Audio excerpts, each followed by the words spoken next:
Hello. In this edition of Coffee Break Conservation, we're going to take a quick look at clay tile roofing and what to look for when you're doing an inspection. We have already done a full hour webinar on roof coverings, which includes content on clay tiles as well as very many other types of roofing. And you can find that on the website cbcstudies.com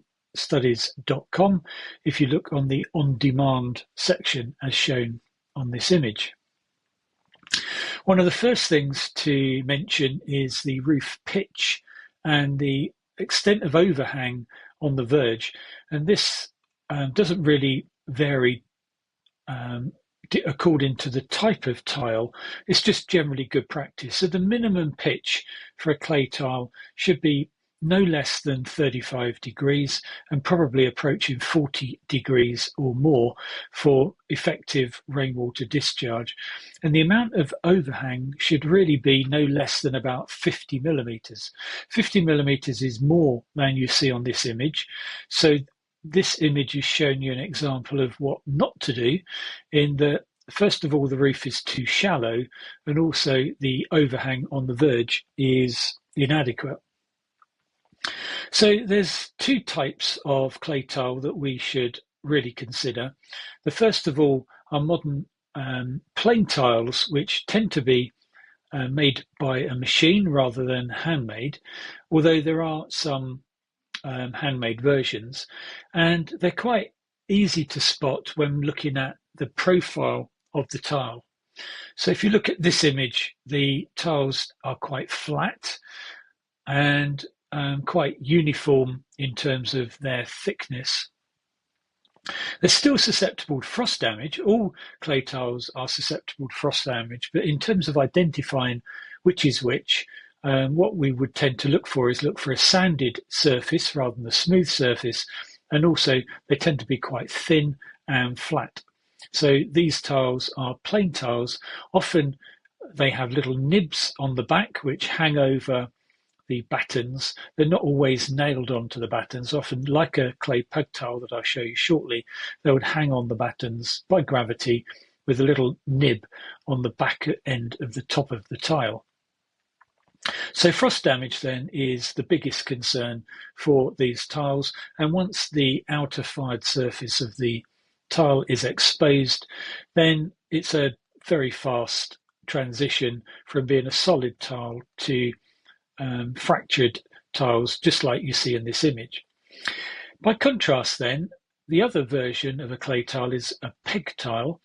They're traditionally called peg tiles because originally they would have had an oak peg poked through a hole, or one of two holes in the top of the tile, and then that would hang over the battens.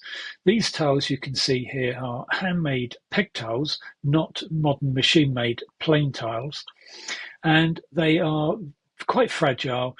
The likelihood of frost damage occurring, particularly when they are aged, is very high, and in an ideal world, a peg tile roof would be maintained every 2 or 3 years on a tile by tile basis. If it's maintained correctly in that way, it probably can survive without ever having the need to be completely re-roofed in one go.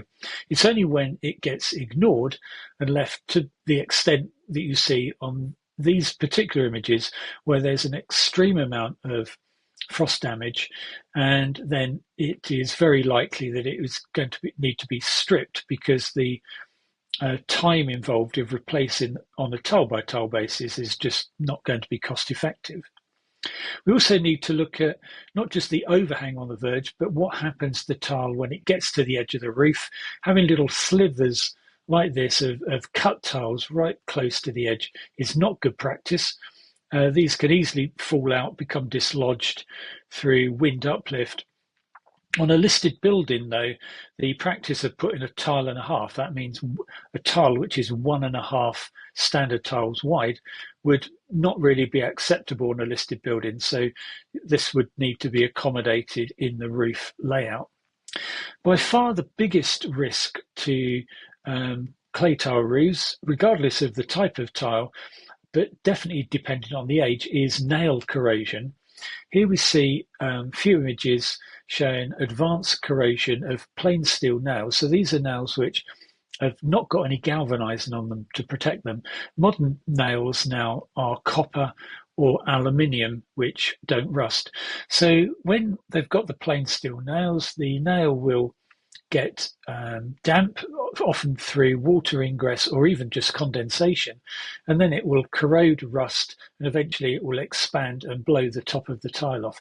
This is very common, and you can easily identify this when looking at on the outside of the roof, and you can see the inconsistencies of the lapping between one tile and the tile above it or below it, where you get that variation as the tile slips out.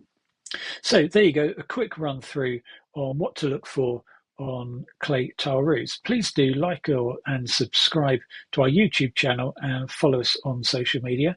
And we'll see you again on another coffee break conservation video soon. Thank you.